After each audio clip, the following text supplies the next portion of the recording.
Hi friends, welcome to Garib recipes. మన గరీబ్ రెసిపీస్లో ఈరోజు ఇన్స్టెంట్గా నేతి బొబ్బట్లను ఎలా తయారు చేసుకోవాలో చూద్దాము. ఇవి శనగపప్పు బొబ్బట్లు కావండి, అటుకుల బొబ్బట్లు. ఇలా మనం అటుకులతో అప్పటికప్పుడు చాలా ఈజీగా బొబ్బట్లను ప్రిపేర్ చేసుకోవచ్చు. టేస్ట్ అయితే చాలా చాలా బాగుంటుందండి. ఫస్ట్ టైం చేసేవాళ్ళు కూడా ఏమాత్రం టెన్షన్ పడకుండా చాలా ఈజీగా చేసుకోవచ్చు. ఎప్పుడూ ఒకేలా కాకుండా కొంచెం డిఫరెంట్గా చేసి పెట్టారంటే పిల్లలు కూడా చాలా ఇష్టంగా తింటారు. బెల్లం అటుకులతో చేసిన ఈ టేస్టీ బొబ్బట్లు చల్లారిన తర్వాత కూడా గట్టిపడకుండా మెత్తగా దూదిలాగా చాలా బాగుంటాయి. మీరు కూడా తప్పకుండా ట్రై చేయండి. ఫ్రెండ్స్, రెసిపీ నచ్చినట్లయితే ప్లీజ్ ఒక లైక్ చేయండి. ఇప్పుడైతే ఎలా తయారు చేసుకోవాలో ఆ సింపుల్ ప్రాసెస్ ఏంటో లేట్ చేయకుండా చూసేద్దాం. దీనికోసం ముందుగా ఒక మిక్సింగ్ బౌల్ తీసుకొని ఇందులోకి 2 కప్పుల మైదా పిండిని తీసుకోండి. ఈ మైదా పిండిలోకి 2 టీ స్పూన్ల వరకు నెయ్యిని వేసి నెయ్యి మైదా పిండిలో బాగా కలిసేలా ఫస్ట్ కలుపుకుందాము. ఫ్రెండ్స్, మన ఛానల్లో గోధుమ పిండితో బొబ్బట్లను ఎలా తయారు చేసుకోవాలనేది రీసెంట్గా వీడియో అయితే అప్లోడ్ చేశాను. కావాలంటే మీరు చెక్ చేసుకోవచ్చు. అందుకనే నేను ఈరోజు ఇలా మైదా పిండితో బొబ్బట్లను చేస్తున్నాను. ఇలా కలుపుకున్న తర్వాత ఈ పిండిలో కొద్దిగా వాటర్ని వేసుకొని ఈ పిండిని సాఫ్ట్గా కలుపుకోవాలండి. అంటే చపాతీ పిండి కంటే కొంచెం పలుచగా ఈ బొబ్బట్ల పిండి మనం కలుపుకోవాలి. ఇక్కడ చూడండి, ఇలా కొంచెం పలుచగా కలుపుకోవాలన్నమాట. ఇలా కలుపుకున్న తర్వాత దీనిపైన కొద్దిగా నెయ్యిని వేసుకుందాము.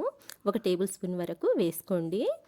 ఇలా మనం చేతి వేళ్లతో హోల్స్ లాగా చేసుకొని ఈ నెయ్యిని వేసుకున్నట్లయితే పిండి అనేది చాలా చక్కగా నానుతుందండి. బొబ్బట్లు కూడా సాఫ్ట్గా మెత్తగా చాలా బాగుంటాయి. ఈ విధంగా హోల్స్ చేసుకొని నెయ్యిని వేసుకొని పైన మూత పెట్టేసి దీన్ని 1 గంట వరకు నానబెట్టుకోవాలండి. ఈలోపు మనము స్టఫింగ్ని ప్రిపేర్ చేసుకుందాము.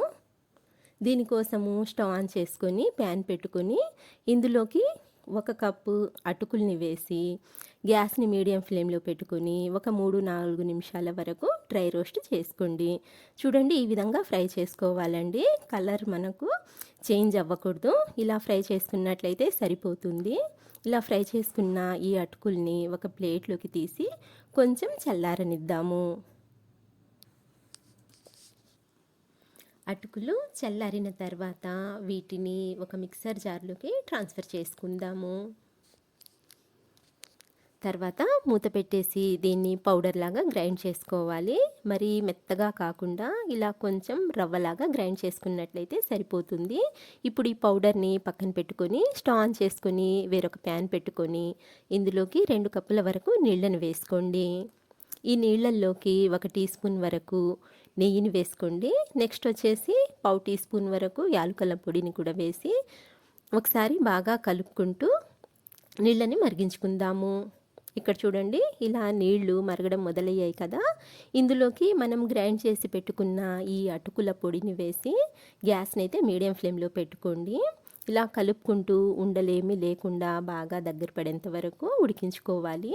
ఎక్కువ టైం పట్టదండి. 1 నిమిషం ఉడికించుకున్నట్లయితే ఇలా బాగా దగ్గరకు వచ్చేస్తుంది. ఇలా బాగా దగ్గర పడ్డాక ఇందులోకి మనము 1 కప్పు బెల్లం తురుముని యాడ్ చేసుకుందాము. ఈ బెల్లాన్ని కలుపుకుంటూ బాగా కరిగించుకోవాలి. బెల్లం అంతా పూర్తిగా కరిగిపోయిన తర్వాత ఈ మిశ్రమం మనకు ఇంకా దగ్గర పడాలండి.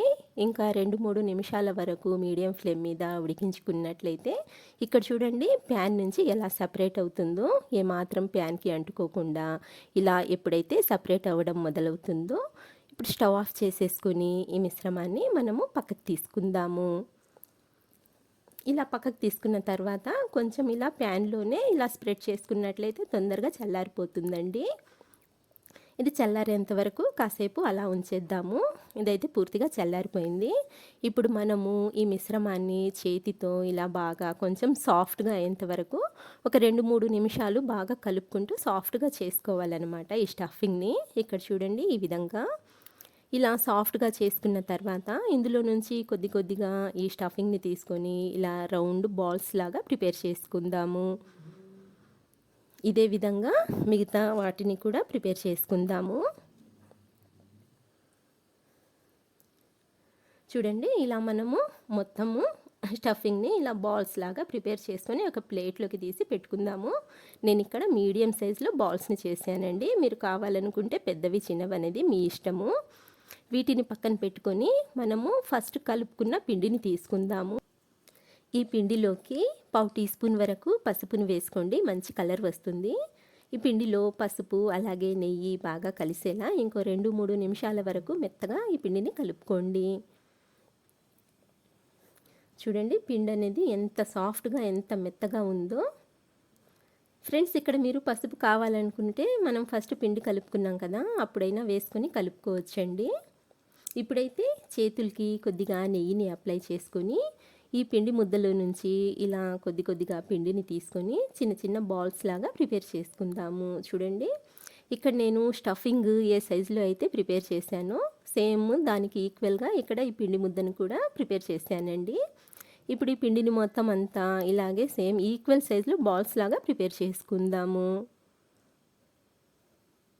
ఇలా అన్నింటినీ ప్రిపేర్ చేసి పెట్టుకోండి. ఫ్రెండ్స్ ఇక్కడ మనం తీసుకున్న స్టఫింగ్ అలాగే ఈ పిండి క్వాంటిటీకి కరెక్ట్గా ఈక్వల్గా సరిపోయిందండి. వేస్ట్ అనేది ఏమీ కాలేదు చూడండి. ఇప్పుడు వీటిని రెడీగా పక్కన పెట్టుకొని ఒక బటర్ పేపర్ని తీసుకోండి. ఈ బటర్ పేపర్ పైన కొద్దిగా నెయ్యిని అప్లై చేసుకోవాలండి. తర్వాత మనం ప్రిపేర్ చేసి పెట్టుకున్న ఒక పిండి ముద్దని తీసుకొని ఇలా మనం చేతి వేళ్ళతో ఫస్ట్ కొంచెం లైట్గా స్ప్రెడ్ చేసుకోవాలి. ఇలా కొంచెం స్ప్రెడ్ చేసుకున్న తర్వాత మధ్యలోకి స్టఫింగ్ని పెట్టుకొని ఇలా అంచులతో కవర్ చేసేయండి. ఇలా కవర్ చేసేసి కొంచెం రౌండ్గా షేప్ చేసుకొని లైట్గా ప్రెస్ చేసుకున్నట్లయితే ఈ పిండి అనేది విడిపోకుండా స్టఫింగ్ బయటికి రాకుండా సరిపోతుందండి. ఇప్పుడు మనం దీనిపైన ఇంకాస్త నెయ్యిని వేసుకొని ఇలా చేతి వేళ్ళతోనే బొబ్బట్లను స్ప్రెడ్ చేసుకుందాము. ఇవి చాలా ఈజీగా స్ప్రెడ్ అయిపోతాయండి. ఇక్కడ మనకు చపాతీ కర్రతో కూడా అవసరం ఏమీ ఉండదు. మనం పిండి చాలా సాఫ్ట్గా కలుపుకున్నాం కదా, దానికోసము ఈ బొబ్బట్లు చాలా ఈజీగా ఇలా స్ప్రెడ్ చేసుకోవచ్చు.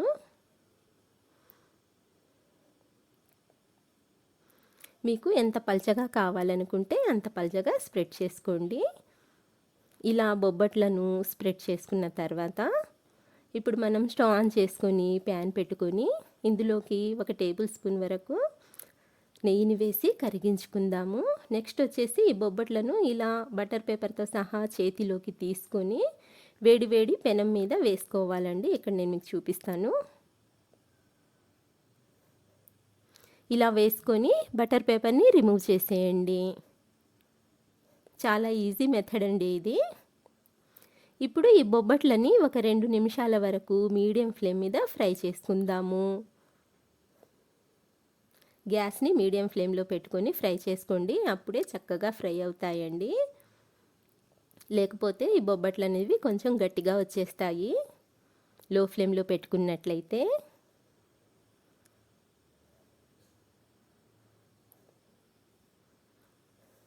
ఇలా ఒక 2 నిమిషాల వరకు ఫ్రై చేసుకున్న తర్వాత ఇంకొక వైపుకి టర్న్ చేసుకొని మరో 2-3 నిమిషాల వరకు ఫ్రై చేసుకుందాము.